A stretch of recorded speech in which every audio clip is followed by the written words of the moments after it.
Hi there. For Read Aloud, we're going to hear a story called The First Strawberries, and it's a Cherokee story. Cherokee is one of the many tribes that are Native American tribes that are native to the land that we call the United States of America that we live on.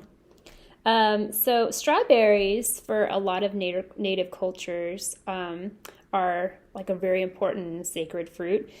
Some tribes see strawberries as leaders and look at the things they can learn from strawberries. They're leaders in that they're one of the first fruits to ripen in the spring. They're one of the first fruits, so they kind of like lead the way for the rest of the fruits. So here's the story. The First Strawberries, a Cherokee story, retold by Joseph Brockach and pictures by Anna Wojcik.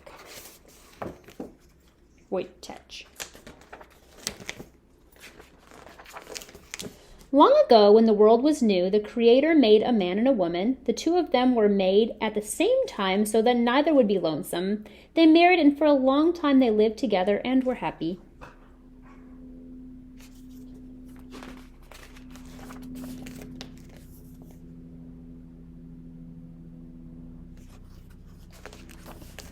Then one afternoon the man came home from hunting and found that the woman had not yet begun to prepare their meal. Instead, she was out picking flowers.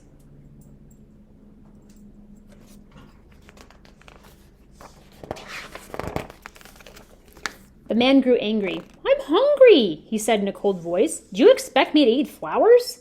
Now the wife too became angry. She had picked these flowers to share their beauty with her husband. "Your words hurt me," she said.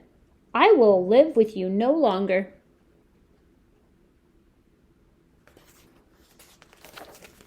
So she turned to the west and began to walk toward the sun. Her husband followed, but her steps were too quick. He could not catch her. He called her name, but she would not hear him. He went as fast as he could go, but his wife was much faster.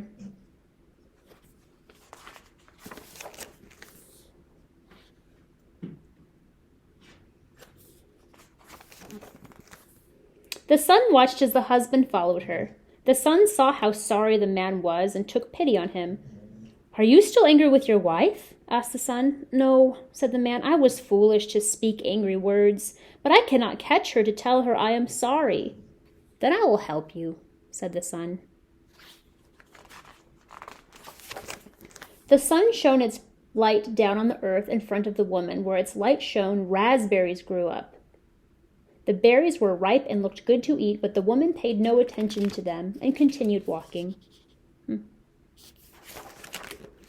The sun tried again. It shone down and blueberries grew. They glistened brightly in the sun, but the woman paid no attention to them. She only walked on toward the west, leaving her husband farther behind. Now the sun tried a third time. Where its beams touched the earth, blackberries grew up. They were dark and plump, but the woman's anger was too great, and she did not even see them. At last the sun tried its hardest. It shone its light down in the grass right in front of the woman's feet, and strawberries appeared. They glowed like fire in the grass, and the woman had to stop when she saw them in front of her.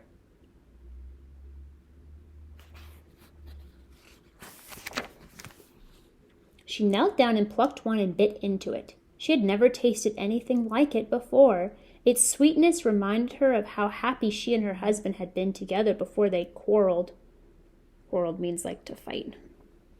"I must gather some of this fruit for my husband," she said, and she began to pick the berries. She was still picking them when the man caught up to her.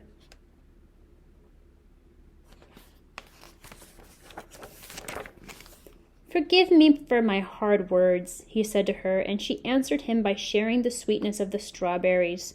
So it was that strawberries came into the world. Strawberries teaching them not to argue.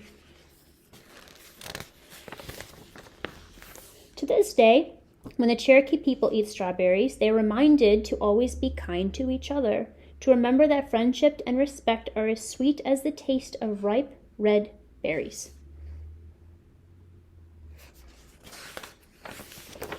Ooh, and there's a whole basket full of them. The end.